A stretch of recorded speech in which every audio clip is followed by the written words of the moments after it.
प्यारे बच्चों, आज के इस एपिसोड में हम आपको ओ और औ की मात्रा का उच्चारण किस प्रकार करते हैं बताएंगे।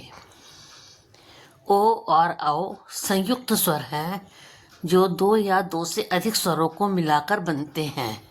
ये दीर्घ स्वर भी हैं क्योंकि इनका उच्चारण करने में ह्रस्व स्वरों की तुलना में अधिक समय लगता है।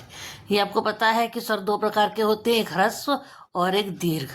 ह्रस्व के बोलने में कम समय लगता है और दीर्घ स्वर के बोलने में अधिक समय लगता है। तो ये दीर्घ स्वर हैं। ओ और औ की मात्रा का उच्चारण स्पष्ट रूप से अलग होता है और इनके प्रयोग में भी अंतर है।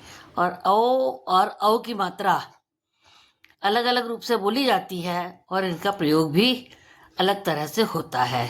ओ की मात्रा का उच्चारण मुख के कंठ और होठ से होता है। अब देखते हैं, ओ की मात्रा मुंह और गला दोनों को मिलाकर के होती है। जैसे ओ, तो गले से भी आवाज आ रही है और होठ भी गोलाई में मुड़ रहा है।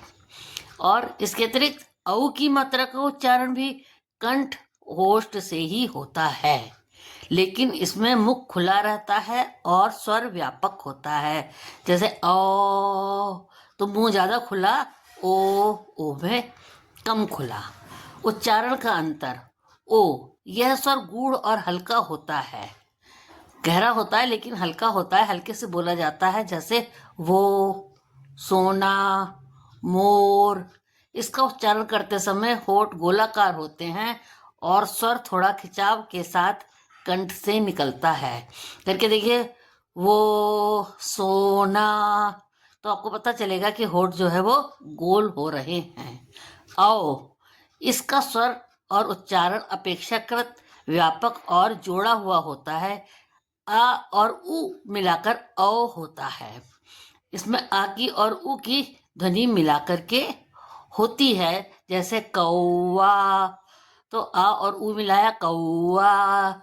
नौका, दौड़, तो इसमें हम देख रहे हैं आ और उ मिला रहे हैं और आवाज निकल रही है।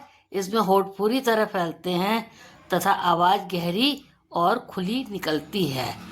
प्रयोग के नियम, ओ की मात्रा जब व्यंजन में जुड़ती है तब उसके साथ सिर्फ एक छोटी मात्रा व्यंजन के ऊपर रहती है। देखिए, ओ में एक मात्रा लगी हुई है और व्यंजन के आगे एक लाइन खींच करके मात्रा लगाई गई है। जैसे तोता, सोना, छोटा, इसमें हल्के ओ की आवाज निकलती है। औ की मात्रा जब व्यंजन में जुड़ती है तो यह दो मात्रा व्यंजन के ऊपर जुड़ती हैं। जैसे औ, तो औ में देखिए आप, एक आगे लाइन है और ऊपर दो मात्राएं लगाई गई हैं। जैसे औरत, दौड़। इसको बोलने के लिए लंबा और भारी औ निकालते हैं। धन्यवाद। अगले एपिसोड में फिर मिलेंगे हम।